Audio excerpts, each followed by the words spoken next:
Buongiorno amici della pesca, sono Temossi Giorgio e questo è il mio canale Ligurian Fishing Adventure. Questo nuovo video parte subito con una domanda per voi. Quanti di voi amici hanno iniziato a pescare utilizzando una semplice canna fissa e del pane e formaggio? Alzino la mano. Spero proprio in tanti perché in questa nuova avventura partiremo proprio da quelle basi per andare a insidiare la regina degli spari di Lorata, proprio partendo da queste basi molto semplici di pesca, dove si utilizzava spesso e volentieri pane e formaggio. La pesca bolognese con l'utilizzo di pane si divide principalmente in due tipologie, a seconda del tipo di pane che andremo a utilizzare. La prima tipologia è quella dove si utilizza il pane cosiddetto francese, una pagnotta abbastanza grande, dalla crosta abbastanza rigida e che ha all'interno tanta mollica di colore bianco molto chiaro. Questo pane, questa mollica, una volta imbevuta di acqua, si divide facilmente in tante striscioline, in tanti filoni. Queste striscioline, questi filoni di pane, di mollica del nostro pane francese sono degli inneschi molto particolari e allo stesso tempo molto semplici, perché basterà prendere questa strisciolina di pane e avvolgerla attorno al nostro amo, creando un innesco molto particolare, perché stiamo comunque parlando di pane, ma molto funzionale. La seconda tipologia è quella che prevede l'utilizzo invece di pane con l'aggiunta di formaggio o altri ingredienti a nostra scelta o a nostro desiderio, a seconda delle tipologie di pesci o a seconda dello spot che andremo ad affrontare.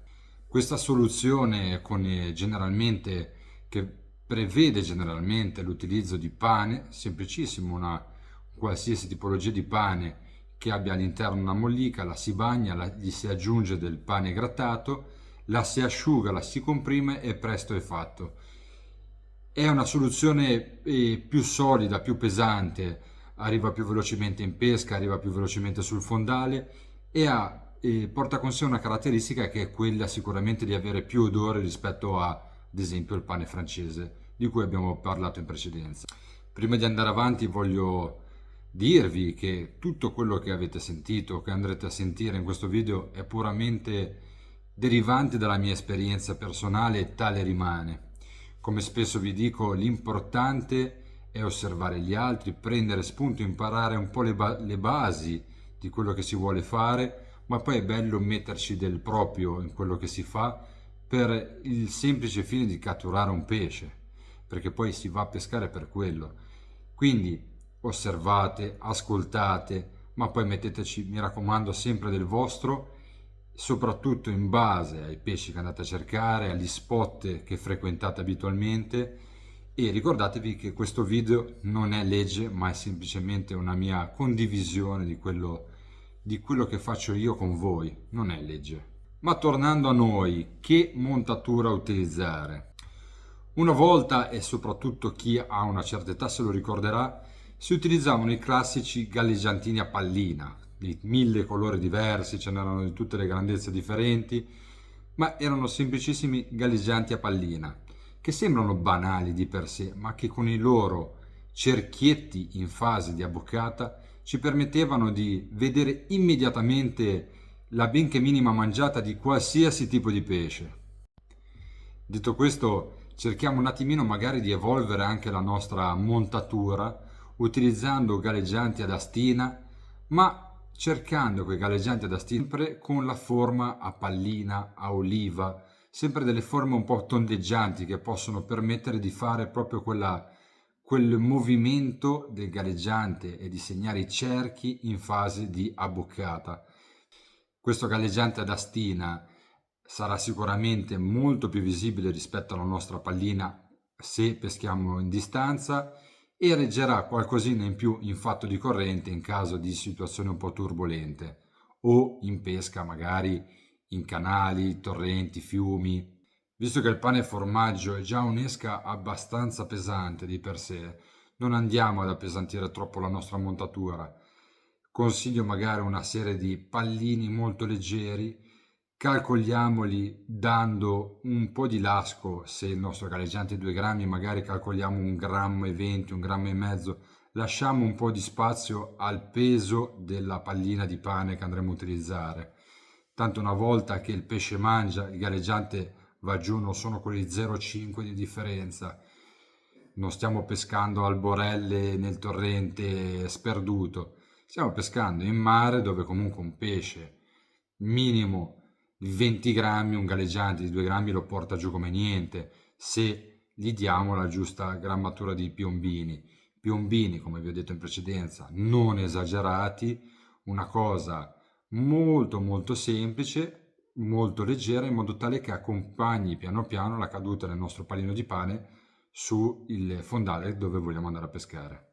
Bene, un'infarinatura generale della base, del perché, di come si fa a pescare col pane e formaggio, ma adesso è giunto il momento di andare nella mia cucina a vedere come preparo questo pane e formaggio che mi ha insegnato mio padre quando avevo 5 anni.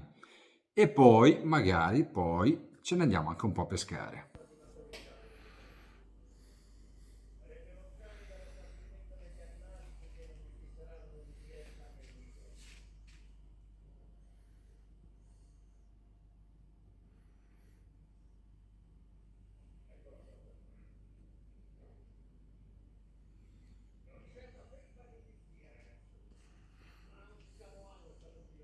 Allora, buongiorno amici della pesca e buongiorno amici del canale di Ligurian Fishing Adventure. Quest'oggi vi voglio portare con me in una battuta molto semplice alla ricerca degli sparidi, nel particolare dell'orata, pescando con il pane e formaggio.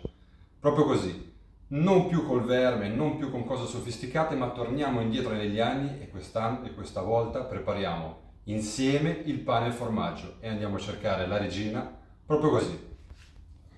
Allora, prima di tutto il pane. Pane semplicissimo all'olio, panini, quelli che vi avanzano a casa. Magari evitiamo il pane integrale perché non è che mi garba tanto. Panini all'olio, togliamo insieme la parte esterna che poi andremo a utilizzare bagnandola come pastura, quindi cerchiamo di non tagliarci il dito. Sono quelle preparazioni che ci insegnavano quando eravamo bambini, che adesso abbiamo un po' perso perché con tutte le tecnologie, tutte le cose,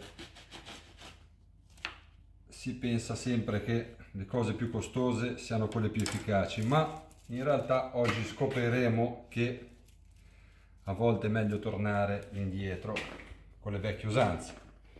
Quindi adesso tagliamo, prepariamo un po' di pane della quantità che andremo a utilizzare. Quindi oggi con il mio amico Alex starò un paio di ore, non mi servirà un quintale di pane, quindi un paio di panini basteranno. Questo lo buttiamo direttamente nel nostro secchio, al quale aggiungeremo l'acqua di mare una volta arrivati, e con l'aiuto di una paletta poco per volta lo butteremo. Quindi crosta la salviamo, teniamo il cuore e teniamo la parte centrale. Quindi quando prepariamo da mangiare e purtroppo avanzerà sicuramente del pane, lo teniamo da parte per queste evenienze. da buon genovese non si butta via nulla. Non si butta via nulla.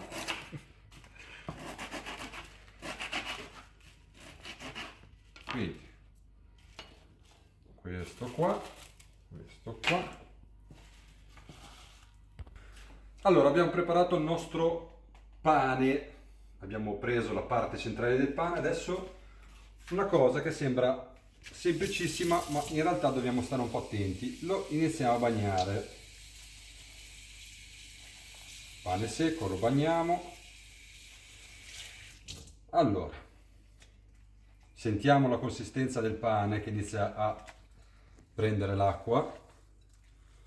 Ok, non deve iniziare a squagliarsi, di conseguenza una volta che lo sentiamo dobbiamo rimparare a tastare le cose che facciamo.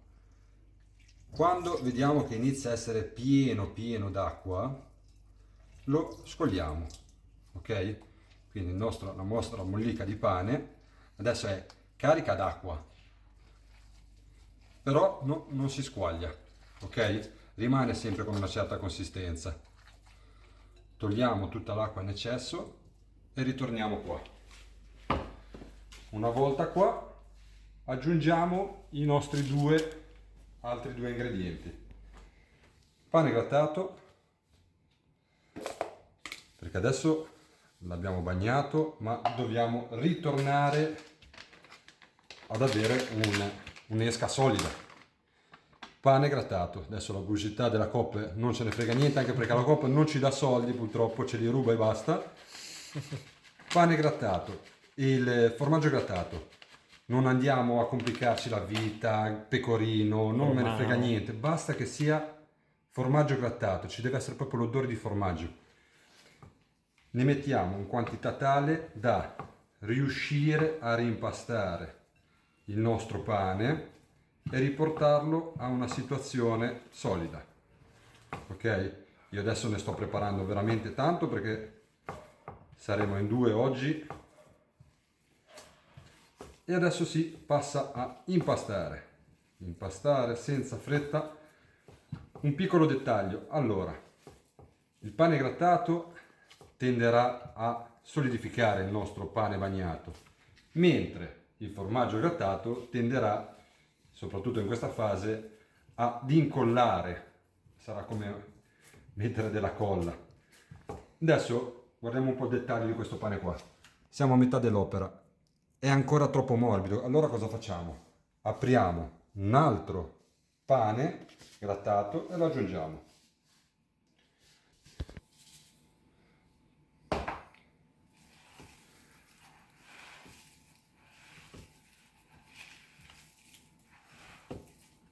Come succede per tutte le cose della cucina, più ne facciamo e più abbiamo bisogno di dosi aggiuntive di correzione.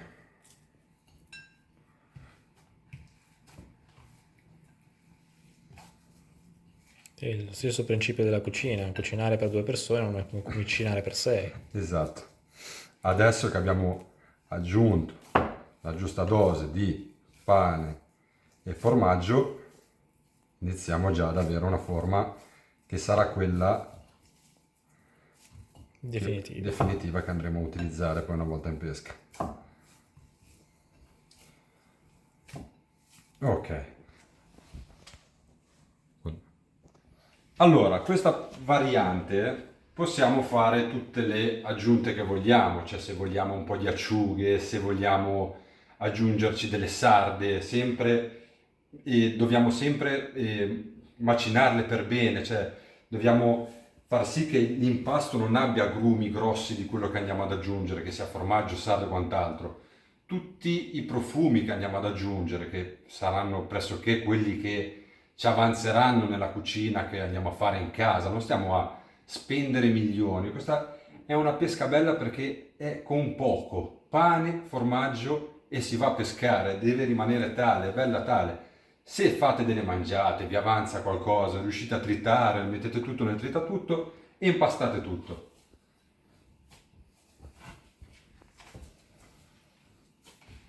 Ok, direi che siamo.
Grazie.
Questo video con una visione degli effetti collaterali di cosa succede a pescare col pane.